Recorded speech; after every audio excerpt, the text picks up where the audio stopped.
kwanza, ukiona una deni una akili timamu.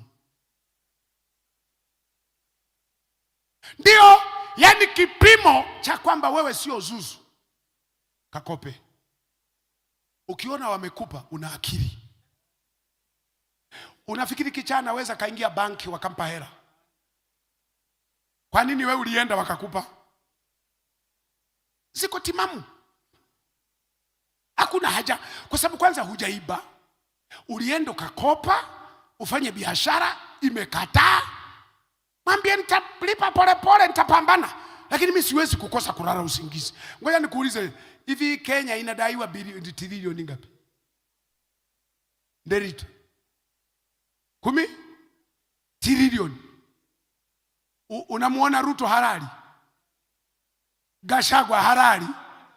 Wale mawaziri wote wa fedha ni hawalali? Wanalala na walinzi nje.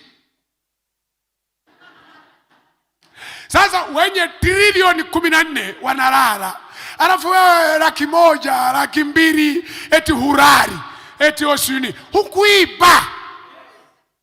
Wewe sio mwizi. Uliazima, biashara imegoma, kosa lako liko wapi? Kosa liko wapi? Wewe unapaswa uungane nao kushangaa. Ndio, ungana nao kushangaa kwamba unadaiwa. Sema kwa kweli, na mimi mwenyewe nashangaa. Sijui kwa nini, lakini nitalipa tu. Koroma ili ulale vizuri, upata akili ya utulivu ya kufanya biashara. Yaani wewe unashindwa hata kuja kanisani.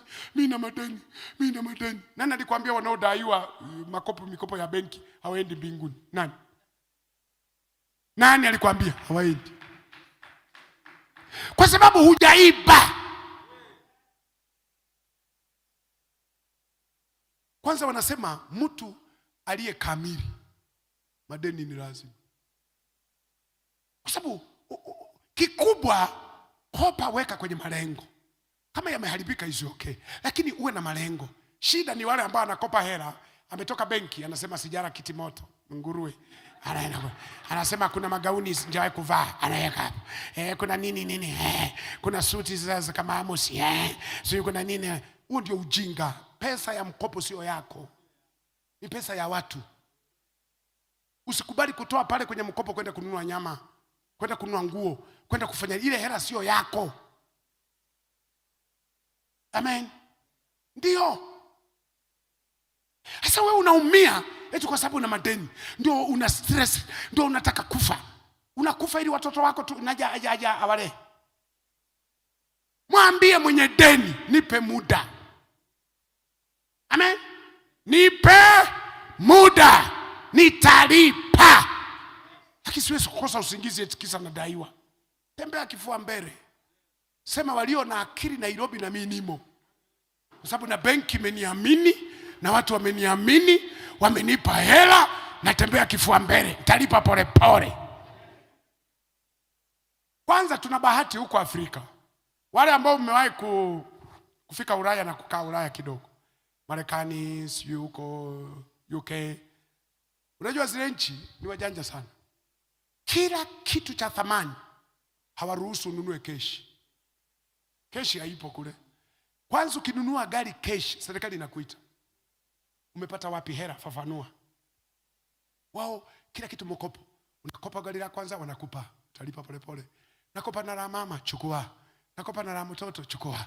Nyumba nayo nakopa, chukua. Sio hiki nakopa, chukua. Kwa unakuta wale wote mnaowaona kama mko na ndugu zenu wako Ulaya, yale majumba yote wanapiga picha hivi ya mikopo. Wanadaiwa. Yale magari ya kifahari wameshika hivi, unasema anaendesha gari la maana, mkopo. Sijui nini mkopo. Ndio maana kule watu wanafanya kazi usiku na mchana kwa sababu madeni yanamlemea. Lakini sio kwamba hawataenda mbinguni. Yesu akirudi hawajamaliza, watawaachia wenye madeni.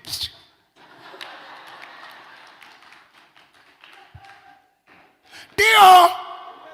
Unafikiri Yesu atakwambia kwamba sasa wewe uondoki unadaiwa banki, uondoki unadaiwa SACCOS, uondoki unaambia Yesu naondoka. maswali ya ufahamu. Ukitaka mpaka niwalipe, alafu wao watazitumia wapi? Wanaenda jehanamu.